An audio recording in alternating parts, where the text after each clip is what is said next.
Welcome back mga ka-adventure. Isa mapagpalang araw po sa ating lahat. Another day, another adventure. Samahan niyo po kami sa aming panibagong tayong ginawa kasama mga power trio. Kaya tara, samahan niyo po kami. Let's go!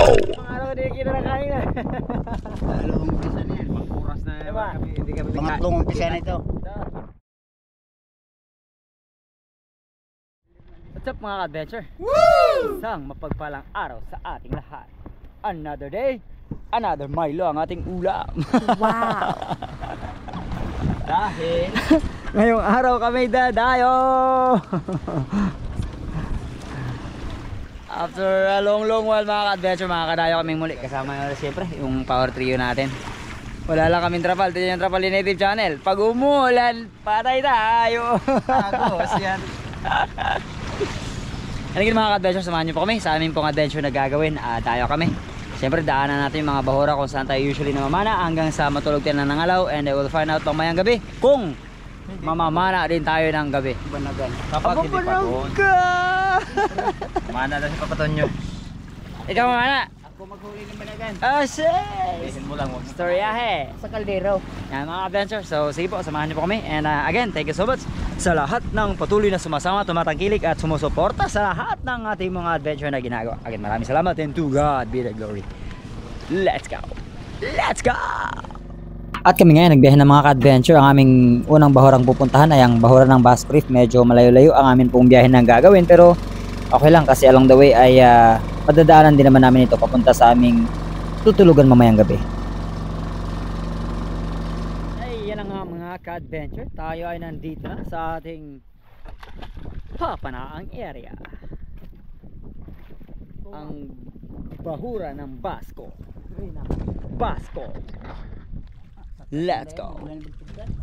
Preparation tayo mga ka-adventure. Let's go. Nauna akong bumaba kay Native Channel mga ka-adventure, kaya kinuha ko na agad yung ating pong pana at tignan nyo naman ang visibility ng mga panahong ito. Unang pagsisid mga ka-adventure, Sweet Lips ang ating naging target dito, kaya lang nung tayo ay bahagyan na nakalapit sa kanya, naspok naman mga ka-adventure. So in short, hindi natin natira ang ating unang isdang nakita. Sayang.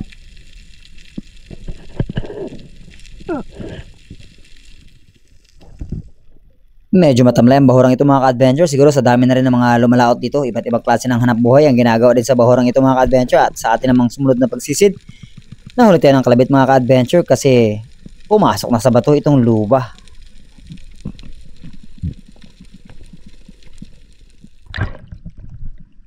Nyo! Pa! Woo! Balik nyo rin, dali! Flashlight! Oh, alipay! Agaran kong hiningi ang flashlight mga ka-adventure kay Papa Tonyo at inabot ko na rin yung kay Native Channel kasi nga hahantingin natin yung luba. Medyo matamlay talaga ang isda ng mga panahong ito, gawa ng wala ding agos mga ka-adventure, kaya ginawa namin ng paraan para hanapin talaga yung lubang nakita ko.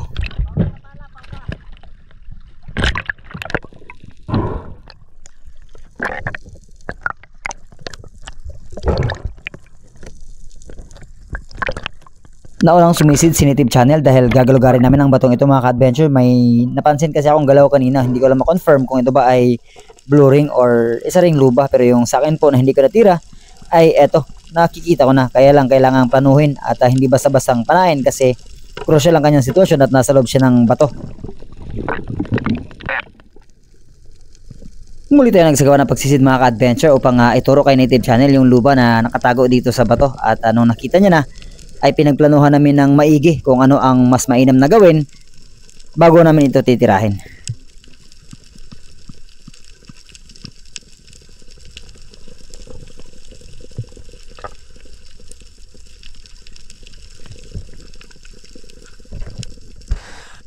Kita ang kanyang buntot at pisngi sa magkabilaang side. Dito sa left side ang buntot at right side naman ay ang pisngi, pero ang katawan at ulo ay nakatago mga ka-adventure at meron lang maliit na pagitan na doon namin siya pwedeng panain. Tapos isipin na lang mabuti kung ano ang susunod na hakbang na gagawin para may recover kapag tinira na namin. At nitry kong hanapin din sa ibang mga butas pa ng batong ito, kung may possibility ba na may kasama pa ito or makikita natin yung ibang bahagi ng kanyang katawan, pero mukhang malabo. Kaya pag-ahon namin ay bago kami nagsagawa ng panibagong pagsisid kung ano ang aming gagawin sa isdang ito.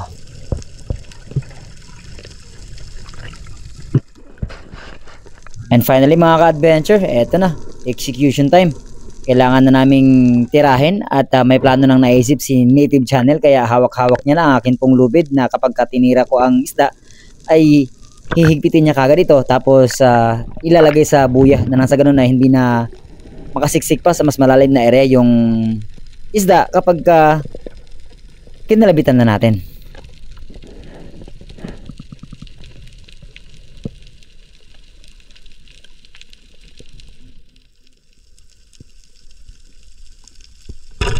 Kinabahan ako bigla mga ka-adventure, nawala yung shaft. Buti paghila ay ayan, sumama pa siya at yun na, yung isda nakakalang na po sa may bato, and then hinigpit na lang ni Native Channel yung tali, and then execute yung susunod na plano.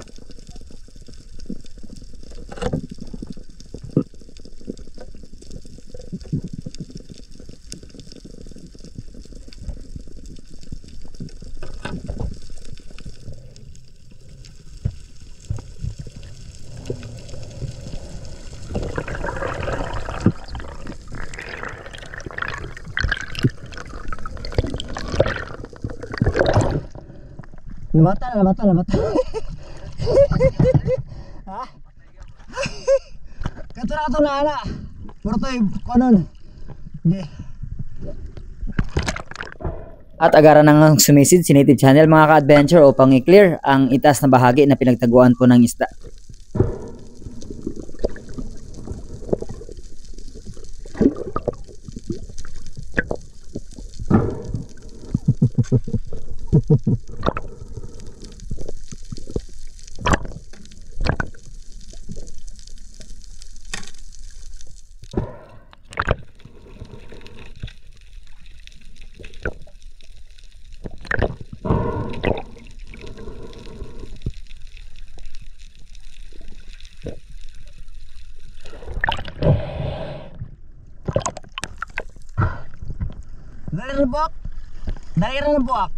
Daerah na buwak.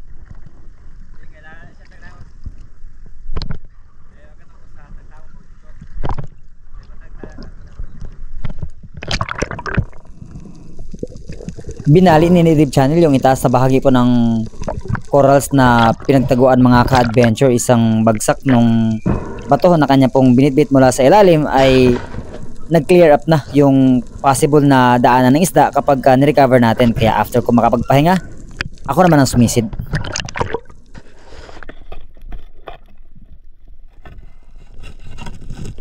And after a few moments, na-recover ko ng isda mga ka-adventure. So happy, medyo pinahirapan kami ng isang to at naging pahirapan ang pagkuha sa kanya, pero naging successful naman ito.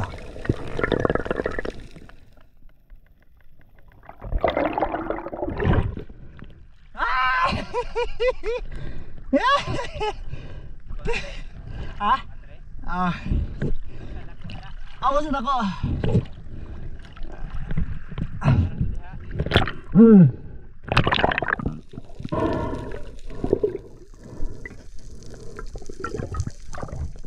At pagkatapos ko makuha ang isda mga ka-adventure, diretso sa bangka at sakto, lilipat din kami ng panibagong spot na papanaan kasi nga medyo napakatamlay talaga ng mga panahong ito.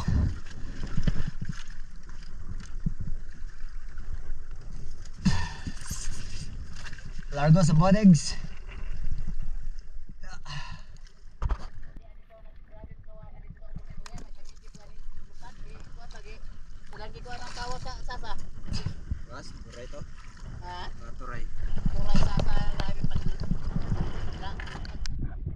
Naglalakihan na naman yung mga alon at lumalakas naman yung hanging amihan mga ka-adventure, pero ganoon pa man ay nakaset off na kami sa araw na ito, kaya tuloy-tuloy diretso na kami sa aming adventure na gagawin. And after ko ngang makababa ay nadaanan ko itong maliit na bayang habang ako ay nagre-ready ng ating pong pana at ginawa ko na naman yung part ko ngayong araw along the way habang ako ay lumalangoy doon sa area kung saan ako papana. At napakarami pala ng mga namumugita dahil ang habagat ang panahon din ng tagdayo ng mga iba't ibang namumugita na mga native at local dito sa buong Palawan.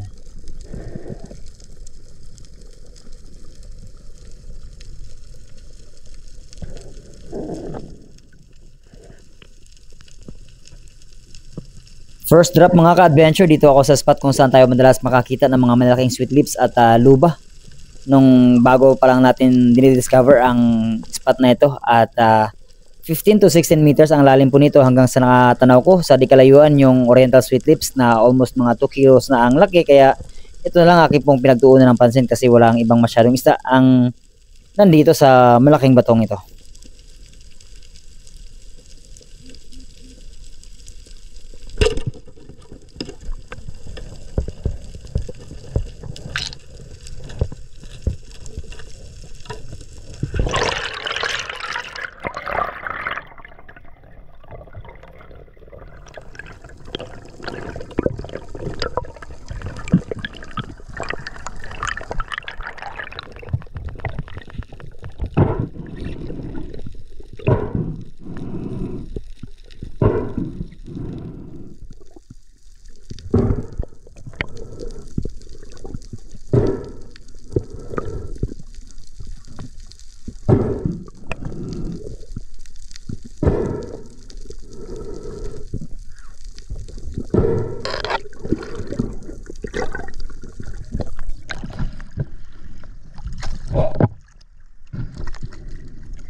Pagkatapos ma-recover ang isda mga ka-adventure, panibagong dive na naman natin pong ginawa, pero this time ay ambush naman ang aking gagawin kung meron bang possible na mga pelagic na nandito kasi madalas malaguno ang umaaligid-aligid dito sa atin.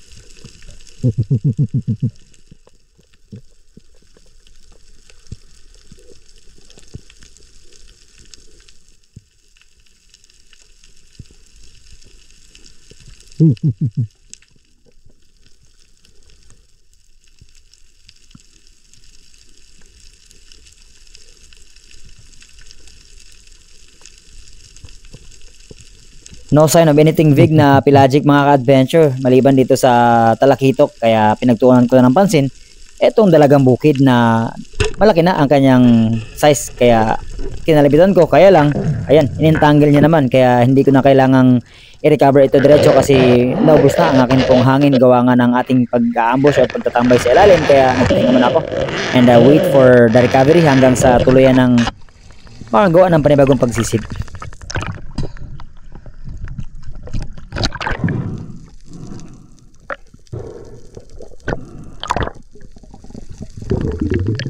Two minutes hanggang maximum of 5 minutes mga ka-adventure ang pinaka talagang max na recovery na gagawin kapag matagal ka nag-ambush bago magsagawa ng panibagong pagsisid, kasi nga hindi natin napapansin na napapagod yung ating pong baga kakapigil ng hininga sa pagsisid, kaya dapat hayaan natin itong maging relax at makabawi mula sa pagsisid bago magsagawa ng panibago na namang pagsisid.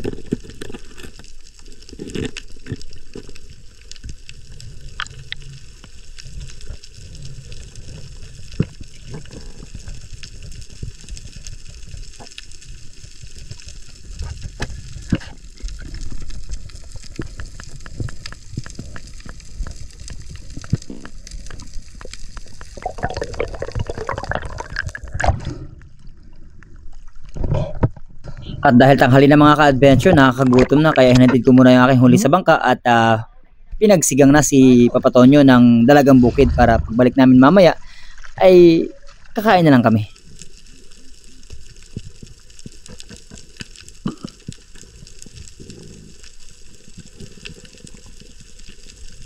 Wala talagang something na malaki na nakita tayong isda na pwedeng kalabitan mga ka-adventure maliban dito sa grupo ng mga dalagang bukid, pero dahil maliliit na ito ay hindi ko na rin binawasan, and after po nito ay bumalik na kami ni channel sa bangka kasi nga nagluluto na si Papa Tonyo ng amin pong tanghalian.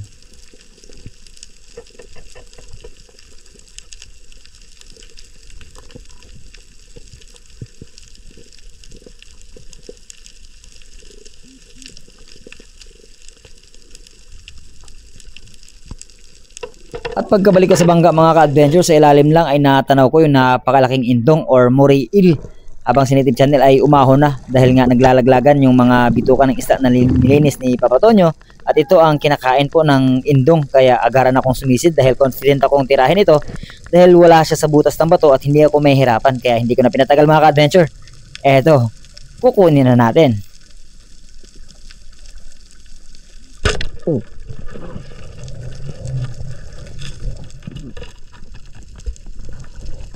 Tuso din itong indong or moray eel mga ka-adventure na pinupunit niya ng sarili niyang balat para lang makawala, kaya pinatamaan ko siya somewhere na matatamaan din yung kanyang skull na hindi siya makakawala at makakapunit.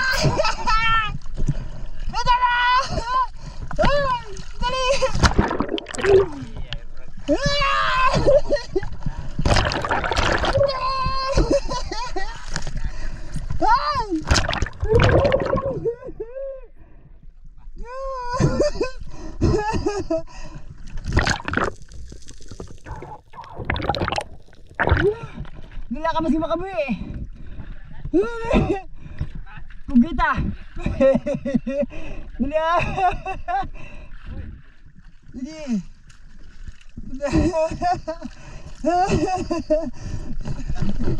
Let's go, let's go. Let's go, sakit na ako ah. Oh. Narugok. Diba, gamay. Guys, gamay kayo guys.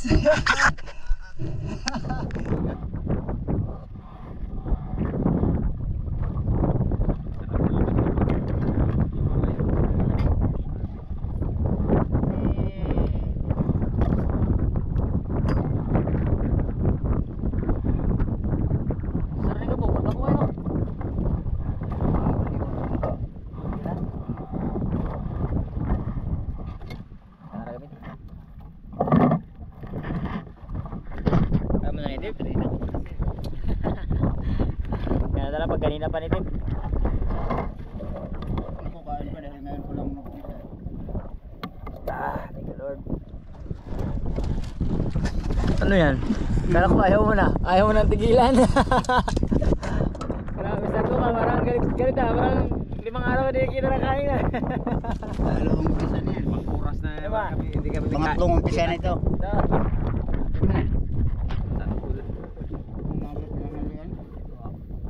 Maga pa ng kalian.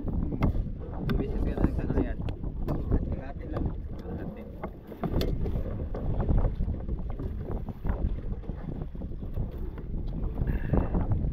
Parang kinikilig tayo sa tabi sa. Parang din ang bitsing ipatang.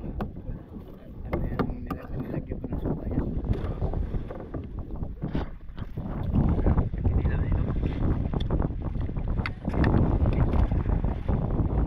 Ayun, tamang ano.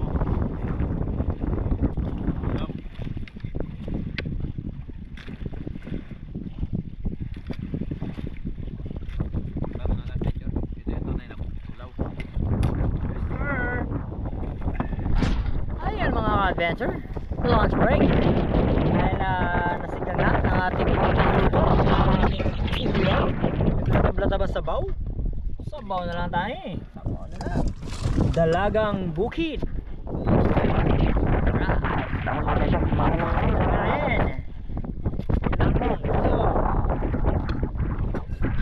Sabi na kami sa tabar pag kumain sa lahat. Yung sabaw.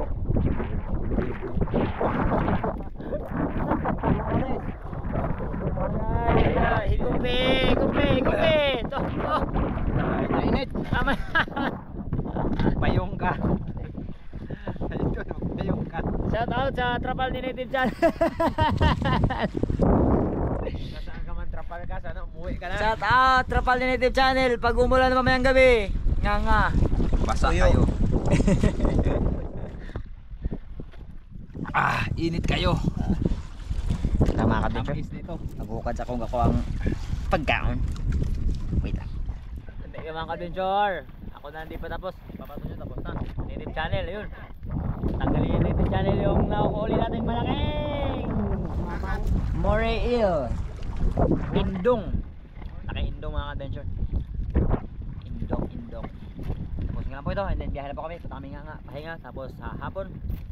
mamana, and then punta kami na ng Alaw, pahinga ulit, tapos sa gabi para tayo sa kahit mga mga 2 oras lang, no? 2 hanggang 3. Oo.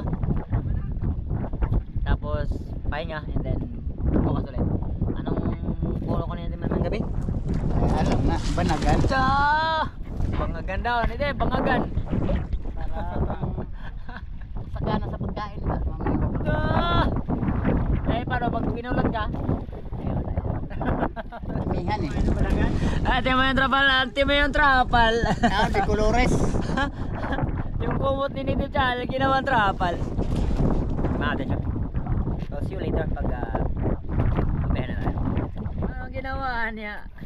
Loko action pag Lihok? yan nanginig yung katawan. Nanginig ba? Mga ilang kilo ni Dib? Na 5. Wala samad na pagtira. Mukhang nagkalit ni Dib. Wala na. Natanggal na yung trophy fish natin. Sinakal ko lang. Grabe, sinuntok ko na ito dyan.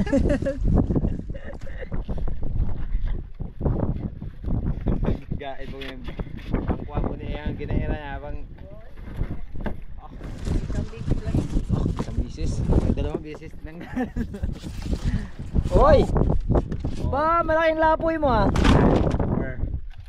over pala yun, no? Yun, malaking over. Yeah, let's go mga adventure! CI time!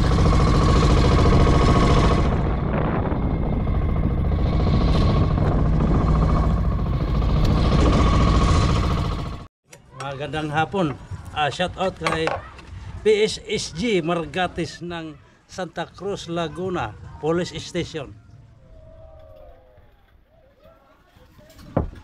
Ayun mga adventure, so mapagpalang hapon po sa ating lahat. Bago tayo magtapos ay dumako po muna tayo sa ating pong shoutout sa pinakauna nag-comment, si Jay Chabanilla. Top 5 natin, Emily Tugagan, Marvin Cascano, Pajak ni Ian, Irish Carmilotes, and Sagdahon TV. And special mention to our brother Spiro Paser Mabor of Indonesian Spiro. Shoutout and God bless. Mantap, boss ko. Shoutout din natin sila Joles King Akasan ng Kalumpang, Joey Hubo, Edar TV, Richie Bislig, Joel Mateo, Glenn Bailosis ng Mandaragat, Puerto Princesa City. Hermosa family ng Cebu, Esperon family ng Silay, Negros Occidental, Irene Odias, Mr. Salonga ng Pampanga, Paricoy, Eddie Moradas, Wilfredo Andalisa, Kaal TV ng Iligan, Edison Ranon, Simitara, and Hubay family ng Camigen, and Tres Labanda, Carl Mac Suley, Mark Christep Bahonswa ng MB Ocean Harvest ng Sweden, Milo Kahayag CDO, Danilo Pilicano and family vlog, Egloso family ng Amogues Taytay, Irene Gonzaga ng Batangas, Al Marenes family ng Binyan Laguna, Kabugsay TV, Reynaldo Rama, Kawan Heart TV, Hele TV, Clemart Pasyon, Renante Malahos, Alex Bagaw ng Dinagat, Frances and Oreta family ng Cavite, Idol Terso Manot Laurio and Team Noranda ng Canada, Sir Larry Sante ng Hawaii, Miss Anonymous ng Jensen, Miss May Stake ng Solid Harabas Hong Kong Chapter, Miss Munet Paras ng Hong Kong Chapter din, Miss Maita Purino ng UAE, Miss Glenda Banstro ng Perth, Australia, Miss Sabina Schmed, Teresa Gomez, Miss Elisa Lawigan, Miss Abby and Pres Gamboa ng Orlando, Miss Binos and Joel Borilla ng Oceanside, California, Ati Edna and Tito Luis of Bugen, Miss Emma Gokong, Miss MM Yamada ng Japan, Miss Alentandog ng Hong Kong, Miss Jen Amor, Miss Rosalyn Ocampo, Miss Jen Agno, Master Rich ng California, USA, Master Ray Dubivar, by Alvic and the Chicago Friends, Roel Paras and the Lipay Lifestyle ng Bindoy Negros, Miss Joanne Orgel, Sid Montes, Jonas Flora, Ben Selgaa, Spiro Wannabe, Jason Palcuto, Tumbaga Hunters ng Quezon Province, Arnolfo Travel Adventures ng Dapitan, Jezreel Villabeto, Jay Kumla and Al Francis Kumla na mga naglalaro ng basketball nandito ngayon sa Kanipo, Gianna Marie Galas, Nelson Panturas, Nanay Crisanta, Ronces Valles, no? Fortaleza family, Edwin Deliosa, Andam and Pasco family ng Iligan, Elmer Milo, Michael Urong, Baluka Julita or Joleta, Glenn Barrias and Alfonso Cavite, Tita Plantita ng Pampanga, Aljun Gandisila, Alvin Ray, Mark Jeff Barrios, Abubakar Absalom, Bartolome Foa, Alan Baguio, Undisputed, Wilmar Marquez, Joey Padilla, Renato Mahagway, Kem De Luna, Hapon Armenta, Dudong of Talakag, Bukidnon, Kiak Siap, Paul Gavin ng Barangay Sugwa, Antique, Giling Pagaran, Sarix Drew, Zea Dorothy, and Zamara Desiree ng CBR Mindanao. Raquel Oriendo, JB Solayaw, Edmundo Esposo, JC Aranjuez ng Dawes Bohol, Judith Dilorino ng Katarman, Ramel Cabintoy, Tabulao Jr., Chad Summers ng Bohol, John Riel Cerezo ng Batangas, Jonathan, Melbert De Leon, Antonio Hilardo, Basher Panulona, Sunny Robera, and si Dax Dak ng Subic Sambales. At sa mga di pa natin shoutout, we'll see you po sa ating susunod na adventure. And ayan lang muna para sa adventure pong ito, and we'll see you po sa ating part 2 sa amin pong ginawa sa aming pamana sa gabi at sa ikalawang araw sa tayo. Kaya again, thank you so much and see you sa ating susunod na adventure. Let's go!